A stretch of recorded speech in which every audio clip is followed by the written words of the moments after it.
રામ રામ મિત્રો, આ કારા તલ સોરિયાદીમાં પાકે ને થર થઈ ગયા. જો હાર્વેસ્ટિંગ ચાલુ, અને આજ તારીખે 29 તારીખે આનો વાડ નાખ્યો, એક દી હુકાવા દીધા, અને આજ તારીખ થઈ 31.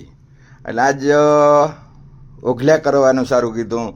આપણું કહેવાનું એ છે કે જો આ સણાવાળું ખેડા રેપલા વગરની જગ્યામાં આ તલ છે એમાં કોઈ પણ પ્રકારનો રોગ નેત આવ્યો હોય, ને તેમાં હુકારો આવ્યો, ને કાર્યો આવ્યો, ને ધોરિયો આવ્યો, બધા કમ્પ્લીટ સારી રીતે પાકે ગયા. 100% આપણી ઓર્ગોનિક રીતે જ પાક્યું આવી. એટલે ઓર્ગોનિક રીતે ખેતી કરવી કંઈ તકલીફવાળી નથી. જો અટાણે આપણે આ ઓઘલ્યા છે એ ઘૂમરે ન કરતાં સીધી લાઈનમાં કીધા. લાઈન એક બાજુ હરિયા ખોડે અને બે બાજુથી ઓથે દેવાનું.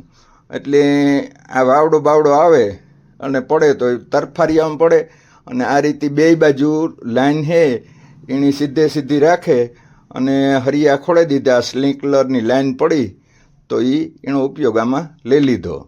અને બીજું, આપણી જે 1 તારીખે આંબા ફૂટ્યા હતા, પહેલા મહિનાની 15 તારીખે, એ આંબામાં એવું હાંખું પડે.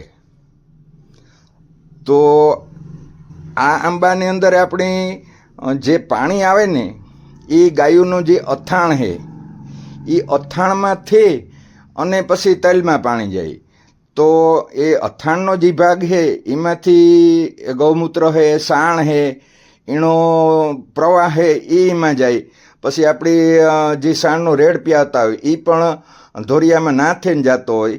એટલે આપણે આમાં કોઈ રાસાયણિક ખાતરની કોઈ જરૂર પડી નહીં.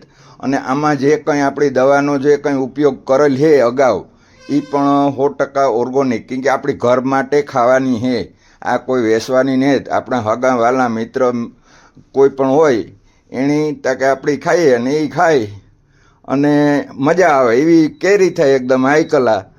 અને આ સુહણીયો આંબો છે, પછી આ કેસર છે. આ માથે ભલે આ દેખાય પણ અંદરથી તમે જુઓ ને તો એ પીરી પડવા માંડી.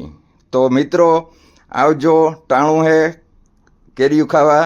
અને આવતે વરીથી તમે પણ ઓર્ગોનિકનો ઉપયોગ કરજો. અવાર જે મિત્રો લેગા ઓર્ગોનિક દવા એની બધાને આવી જ કેરી છે એ 100% આપણી ખાતરી આપીએ.